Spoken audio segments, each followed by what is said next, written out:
So a few moments of your time, if you guys would like to win this awesome, brand new, never used Bell MX-9 MIPS in the cool 7 colorway, all you got to do is subscribe, and in 1 or 2 weeks time, I'm going to pick one of the subscribers and notify you and send it to you free of charge.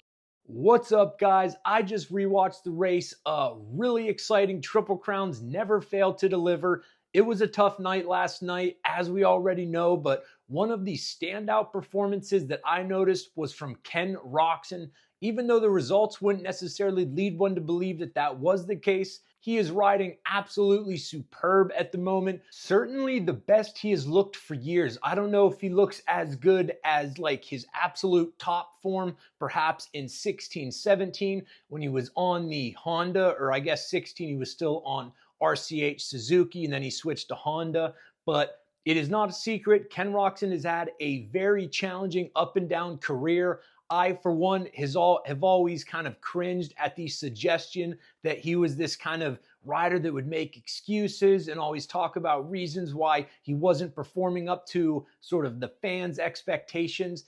This I always found so frustrating. Ken Roczen is as gritty and as gnarly as they come. This sport is not a sport where complainers are going to make it as far as Ken Roczen has. They're not even going to participate in it. It's just way too difficult. And the fact that many, I don't believe many, I think most people love Ken Roczen and understand that he's had an incredibly tumultuous career with really 2017, that unbelievably unfortunate incident in, I believe, the 3rd round of the Supercross series after dominating the outdoors, beating fan favorite Eli Tomac, switching to Honda, winning, I believe, the first 2 races, kicking butt, was pretty much Jet Lawrence before Jet Lawrence.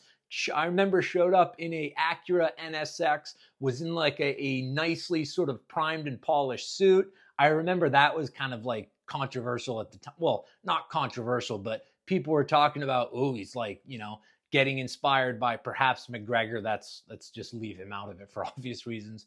But yeah, it was all looking up. He was the top of the sport. It's easy to see why. He's German, he's good looking, he's kicking butt. He did it on this kind of small, unique team, RCH, and now he's moving up to the creme de la creme factory Honda.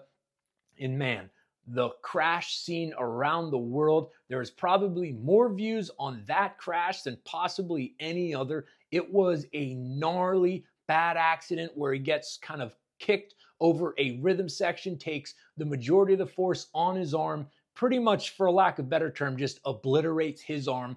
Long story short, it is a brutal road to recovery. He almost loses his arm.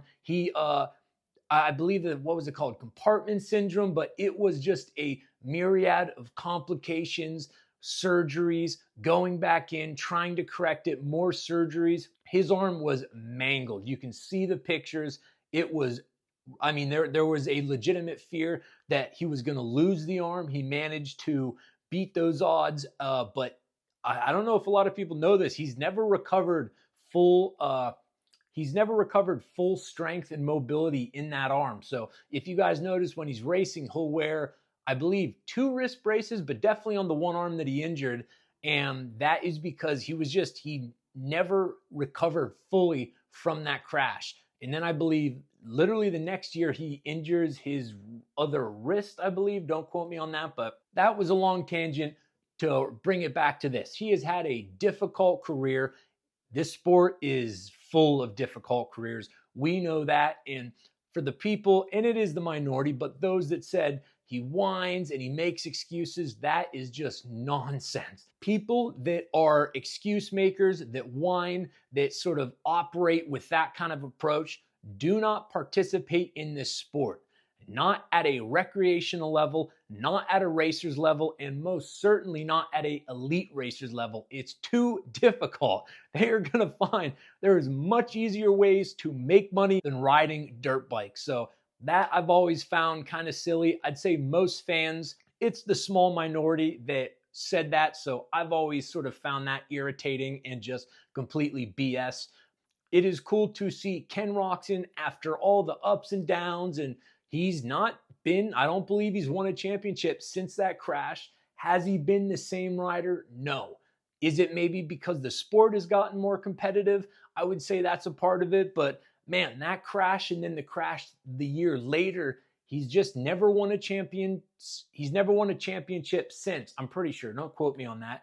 And I'm not saying this to throw shade. It's just that was a life-changing injury. There was a very real possibility that he was never going to be able to ride again because for, I believe, at least a year or a year plus after that injury, it's probably a couple years, his arm was just not working well. We know holding on to a 60 horsepower factory 450 for a supercross event, or let alone a motocross 30-minute and 30-minute race, is gnarly. The vibrations, the impact, the fatigue, sort of the arm pump phenomenon that pretty much every rider but Jet Lawrence deals with. Interestingly, he's just so smooth and his technique is such that he doesn't deal with it. But imagine the kind of arm pump and the sort of like fatigue that you can get when you got an arm that has pretty much been recreated from mush. And it was bad. You've probably seen the pictures. It was not a pretty sight, but I'm just saying all this to say it is cool to see Ken Roczen at a time when the sport is more competitive than it's ever been, when people are probably not looking at him as one of the top guys, for him to be performing as well as he has. And he won one of the races in the Triple Crown. Just doing that is a season highlight. Like, just to win one of these races is so difficult. I talked about in a previous video that the jump up from the 250 class to the 450 class is not a jump up in terms of a couple levels. It's like 10 levels. It might be 15 levels. There are 250 champions that move on up that are getting 15th to 20th place. That's how difficult it is. It is just a monumental step up. Ken Roczen, a fan favorite, a dude that has gone through an incredible amount of adversity and is honestly just matured, like, being a part of the sport for as long as I have. I remember when he was that sort of young, cocky, excited kid, teammates with Ryan Dungey, and then just the evolution. And as this sport often goes, you got really high highs and you got really low lows. And that second injury run-in with, I believe, Cooper Webb, really challenging to see because he was kind of Jet before Jet. He was kind of the guy that everybody looked to as, man, look at the style, look at the technique. Everybody would always, I remember Grant Langston would always, and it would kind of irritate me, admittedly, because I'm an Eli fan, he would always kind of regard Eli as this like bulldog kind of approach and then give massive props to Kenny. It's kind of funny. I don't know if any of you watching remember that, but he would do it perhaps too much. He was a little irritating, but at the time, and still is, Ken Roczen's style is incredible. His whips are second to none. And not only that, but taking the yellow bike, the bike that is arguably been unchanged for 10 plus years. I mean, talk about an interesting kind of dichotomy to the other bikes that are just meticulously year after year fussed over, and this has changed and that has changed, and the racers do like it and don't like it. And the Suzuki has pretty much not changed. I just don't think the company is, deciding to invest in it, maybe financially ill-equipped to do so. But it's cool to see Kenny looking great. His whoop speed in Glendale was superb. He took this slingshot outside line pretty much every lap. And for some reason, he seemed to be one of the few top guys really doing it, or at least that I noticed. I could be wrong. And it would just allow him to carry this huge amount of speed through the outside, gap over the sort of rhythm section, and just go into the whoops going about, it literally looked like 35, 40 miles an hour. It was such a cool part of the track, and Ken Roczen was just lighting it up. Definitely highlight reel worthy. And yeah, instead of going inside and then gapping to the tabletop and then off and then carrying less speed, Roczen was going the long way around, and literally it just looked like a slingshot. He was going into that whoop section at like 40 miles an hour. So that was cool to see. Cool to see Kenny doing good. I think he lost the red plate to Chase, but he's playing with the house's money. He's done really good this year. It would be cool to see him get a main event win, like a premier main event win. But even if he doesn't, not a big deal. The season has been phenomenal. Definitely everybody's rooting for him. But yeah, that was just cool. His whoop speed, Even during the live race, I noticed it, but then when I rewatched it, I believe lap one, man, his first lap intensity is superb. Anyways, let me know what you think. You guys stoked to see Ken Roczen in the yellow Suzuki on top of the podium, still repping the kickstart, which is funny. I thought they got the electric start.